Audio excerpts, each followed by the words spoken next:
Bonjour, c'est Cryptolyse, j'espère que vous allez bien en ce samedi 17 décembre 2022. Bienvenue dans notre émission hebdomadaire où on fait le point sur ce qui s'est passé dans cette semaine, ce qui peut se passer la semaine prochaine, et en même temps, aujourd'hui, on va aborder un petit peu de macro, que ce soit sur le Bitcoin ou que ce soit aussi sur les bounds, parce qu'on a des petits éléments qui sont intéressants dans lesquels il est important de faire un point. Avant de commencer, si vous voulez soutenir la chaîne, c'est simple, il suffit de liker et partager la vidéo, ça aide beaucoup au référencement, et abonnez-vous si c'est pas déjà fait. On commence avec un rappel rapide et efficace de notre hypothèse Eleuthis qu'on défend déjà depuis un certain temps, avec vague 1, 2, 3, 4, 5 terminé en avril 2021, et nous sommes actuellement dans un retracement A, B,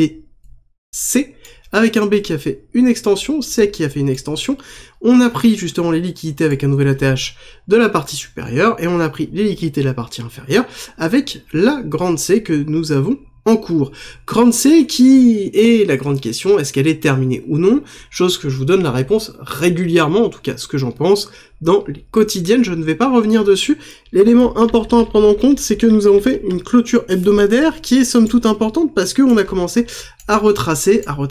fortement. Là-dessus, on va faire un point rapide, court terme, sur lequel on voit qu'en effet, on a eu une semaine qui a été plutôt positive et qui a été ravalée sur la fin de semaine qui a été assez agressive en quelques jours où on a cassé baissier très fort, chose qu'on va voir en une heure, analyse que je vous ai faite au fur et à mesure de la semaine, où justement je vous avais dit que dès ici on voyait qu'il y avait une faiblesse très forte, structurelle qui était en train de se faire, chose qui se voyait notamment au niveau du RSI, où on commençait à voir une forme de cassure ici au niveau du momentum, qui s'est validé sur la dernière impulsion, ou notamment au niveau de l'order flow, on voyait que il y avait quelque chose qui était somme toute pas assez puissant et pas assez de force, chose que normalement on aurait dû avoir très fortement avec la cassure haussière. Et justement, on a entraîné sur une perte basse très forte, sur lequel on a eu une première décélération, dans lequel on a eu une restructuration au-dessus du niveau important, qui est le niveau du SC qui avait été laissé, d'accord, qui est ce niveau ici important, qui a été cassé notamment par FTX, d'accord, donc qui était le dernier SC qui datait de juin, donc un niveau vraiment très important, et on voit que justement on avait restructuré dessus. À ce moment-là, je vous ai rappelé que pareil, on manquait de force, et que certainement on allait break baissier, avec premier arrêt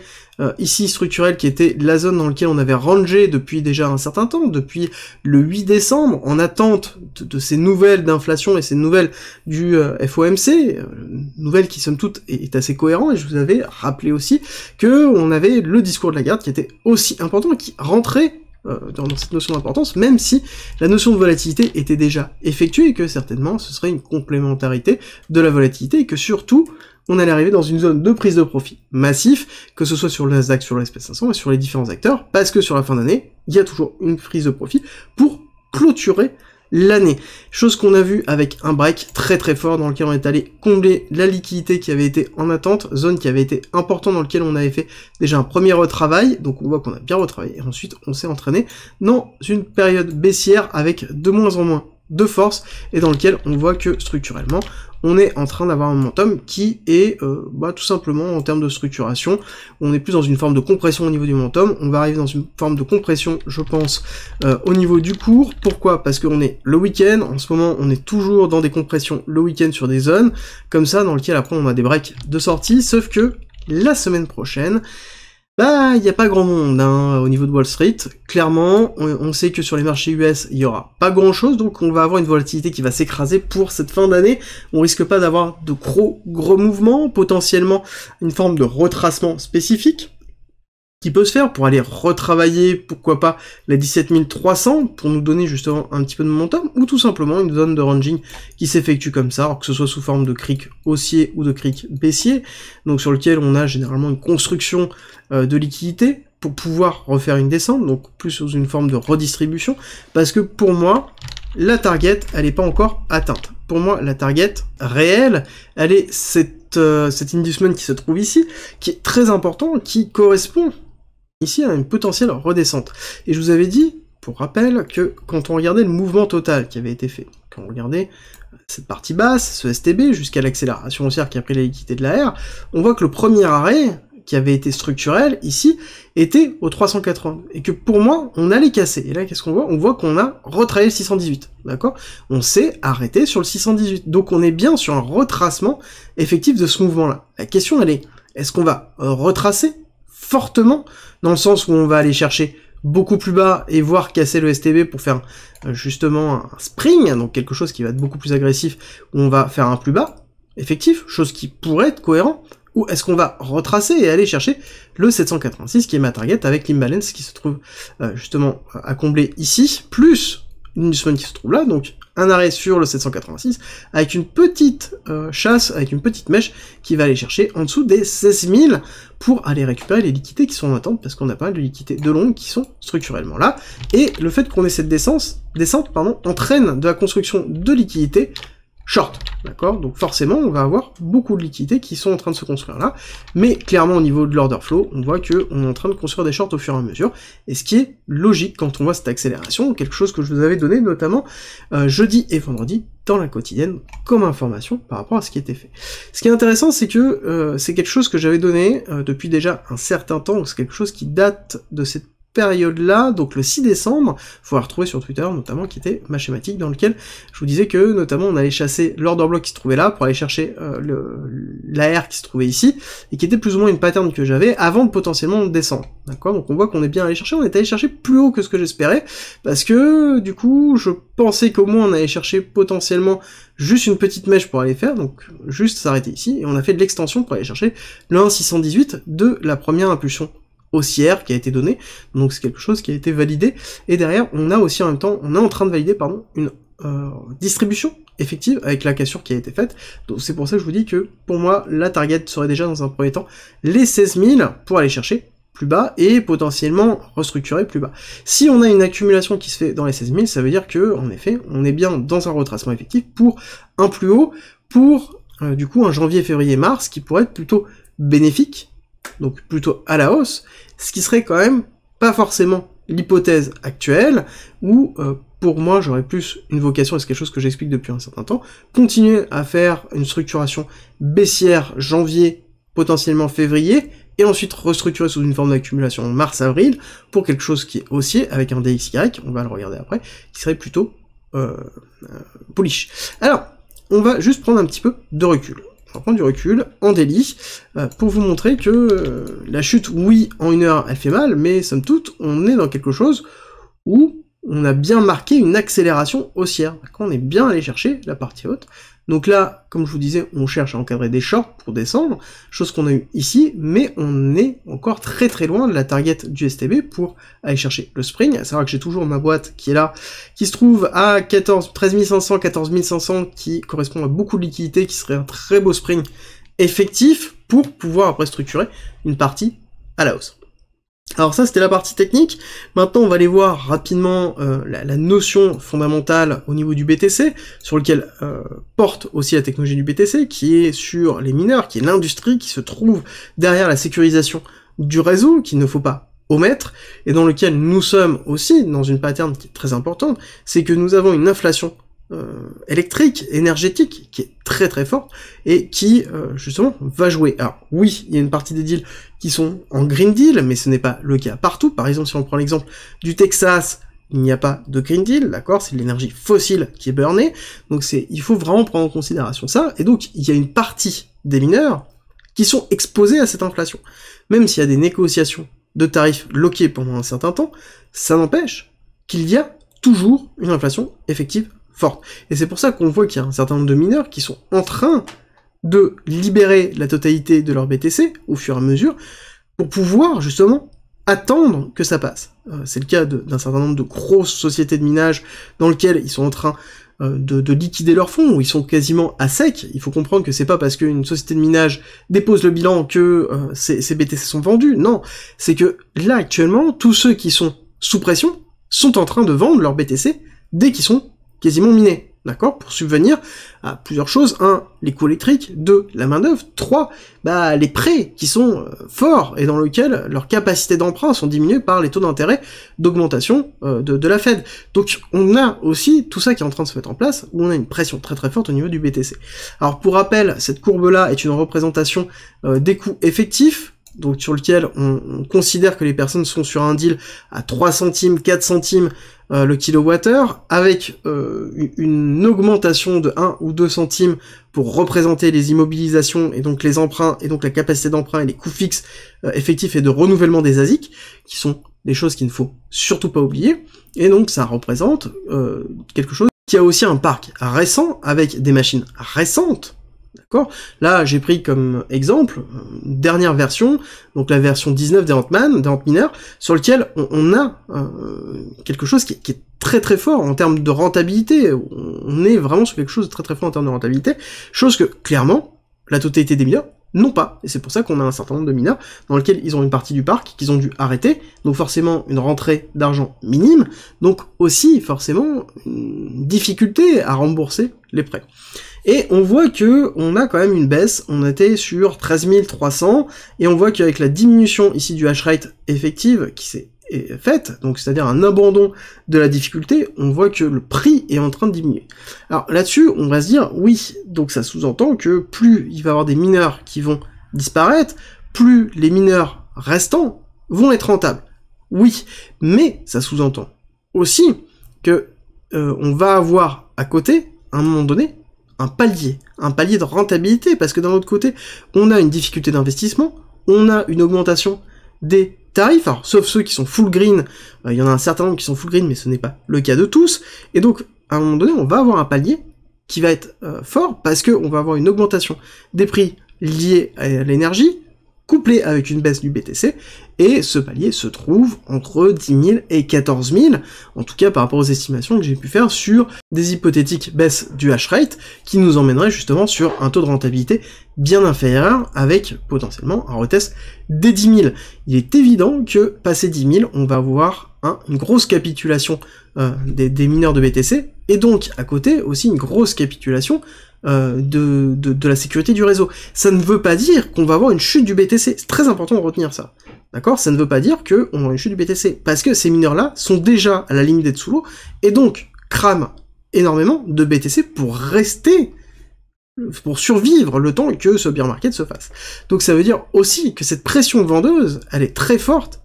actuellement. D'accord? Cette pression vendeuse, elle est très très forte actuellement. Et c'est ce qui nous empêche, notamment, de retracer fortement à la hausse, en plus de pas mal de choses, avec le manque de liquidité, la macroéconomie, enfin il y a plein d'autres vecteurs qui rentrent, mais déjà, en termes de fonctionnement pur, il faut bien prendre en considération ça, on a un niveau qui est flexible, plus on va avoir des personnes qui vont abandonner, plus le hash rate va diminuer, plus le hash rate va diminuer, plus il y aura de récompenses pour les survivants qui resteront, donc plus il y aura de capacité de refinancement et de valorisation. Et forcément, on va avoir des niveaux dans lesquels on va descendre, mais on ne pourra pas descendre ad vitam aeternam. Et c'est très important de le retenir, parce que, admettons, on redescend sur un niveau effectif ici, d'accord, sur la chute qui avait été fait là, avec notamment un hash rate qui avait vraiment chuté avec la Chine, donc on se retrouve sur quelque chose qui était très faible, et admettons, ça représenterait donc un BTC à 5000. Ok. Sauf que là, le BTC à 5000, il faut bien comprendre que pour descendre ce hash rate là, ça veut dire que on a entre 20 et 30% d'abandon effectif de mineurs. Chose qui n'est pas possible actuellement, parce que les nouveaux deals qui sont structurés ici sont majoritairement des deals carbon free ou qui ont validé un set, donc sur lequel on sait qu'on ne va pas être touché, dans lequel c'est des personnes qui ont la dernière version des mineurs, sur lequel ils ont fait des réinvestissements, donc on peut redescendre effectivement au niveau du hash rate, mais on ne redescendrait pas à ces niveaux-là, clairement pas. On voit qu'il y a énormément d'investissements, de personnes qui sont en train d'être effectués maintenant, parce que le prix des mineurs, des ASIC a baissé, et donc forcément, c'est un bon moment, les personnes le savent, on a une préparation d'un certain nombre de personnes qui sont là avec du cash pour pouvoir investir, et c'est des personnes qui vont avoir un deal électrique intéressant, avec à côté des prix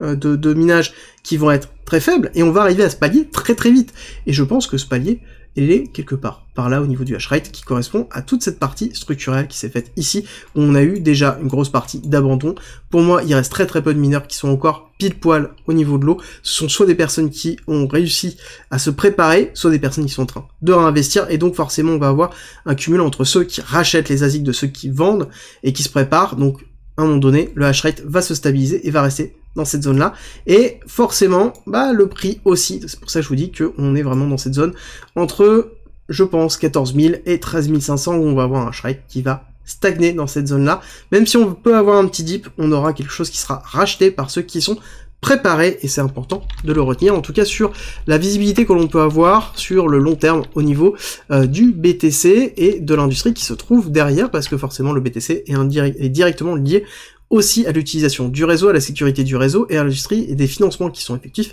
derrière. C'est un business, comme tout business, forcément on a des éléments et des vecteurs d'immobilisation et d'investissement. Alors, petit point macro sur lequel on a quand même au niveau du Nasdaq et du SP500 des grosses prises de profit encore et toujours, où on a bien validé les breaks effectives. La question à se poser, et ça c'est très important vu la volumétrie qu'il y a eu là, donc c'est clairement quelque chose qui est en train de se faire. On sait qu'au niveau de la BCE, on va augmenter les taux pendant longtemps. On pensait qu'au niveau de la BCE, on allait relâcher plus vite parce qu'on a une problématique liée à des bonds,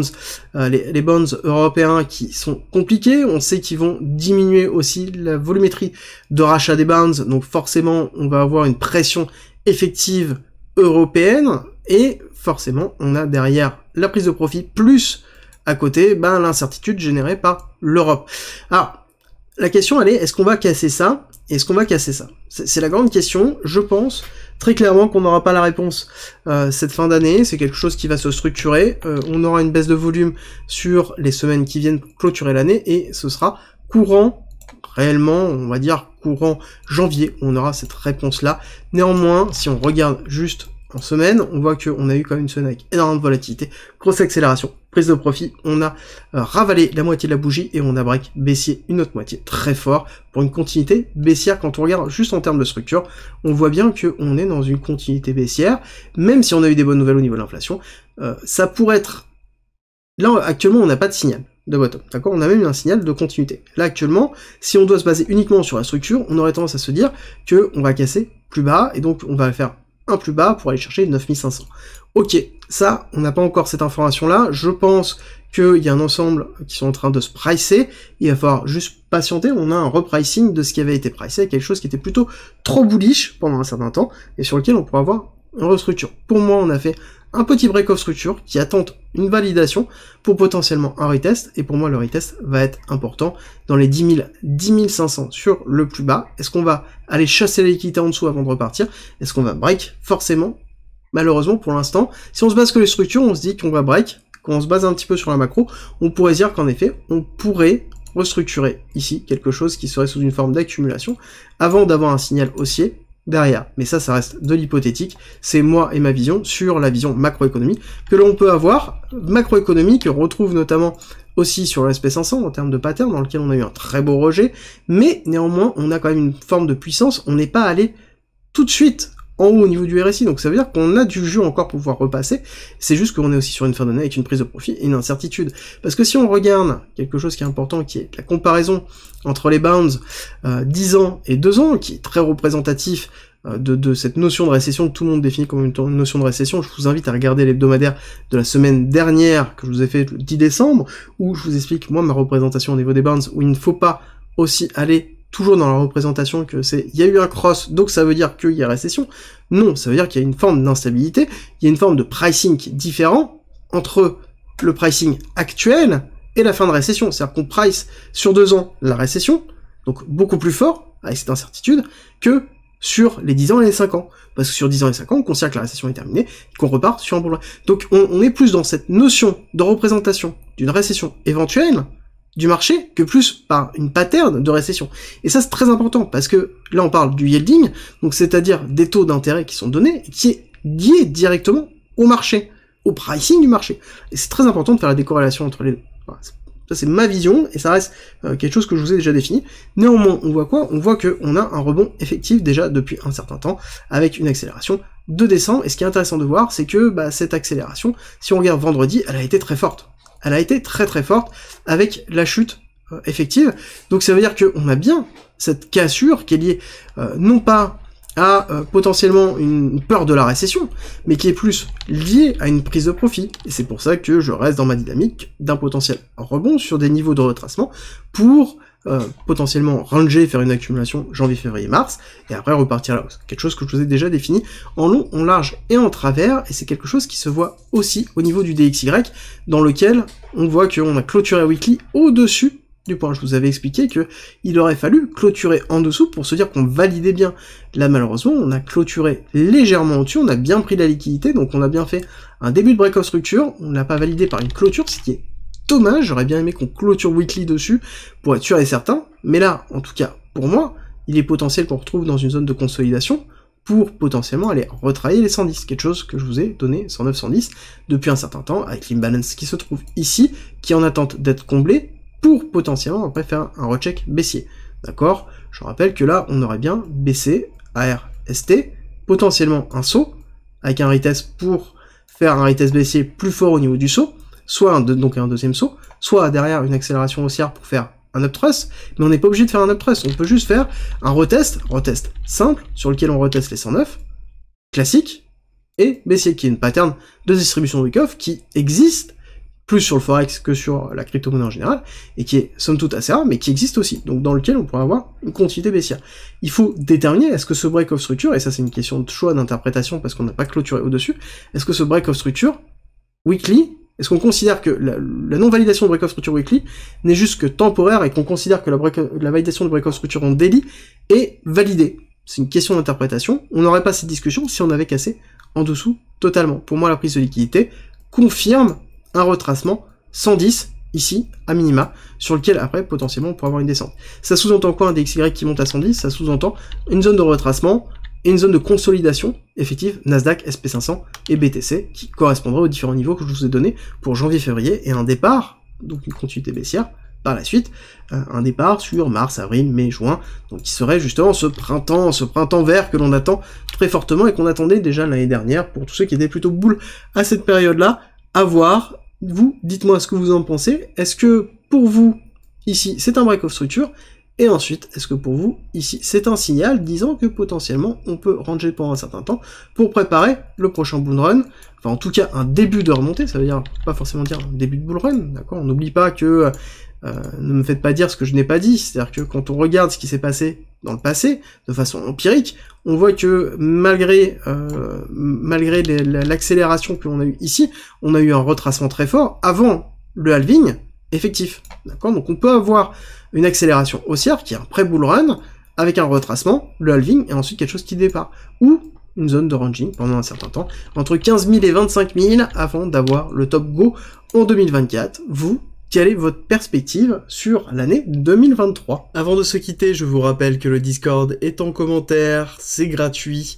et c'est un lieu de partage et d'échange autour de la crypto-monnaie, de la blockchain, du trading et de l'investissement. N'hésitez pas à rejoindre justement notre communauté de passionnés, et pour tous ceux qui veulent soutenir la chaîne et le Discord, on a mis en place un premium avec plus de contenu, avec plein de choses, comme par exemple 100 vidéos, 300 pages de formation et de guides structurés autour d'un parcours pédagogique. On y en rajoute toutes les semaines, donc ça grossit toutes les semaines. Vous y retrouverez aussi des stratégies de trading, des stratégies d'investissement, des analyses, des lives hebdomadaires, des briefs quotidiens que j'effectue sur le marché, plein de choses, plein de contenus. N'hésitez pas à nous rejoindre, et je vous mets une petite vidéo en haut à droite pour les curieux. Je vous dis à tout de suite.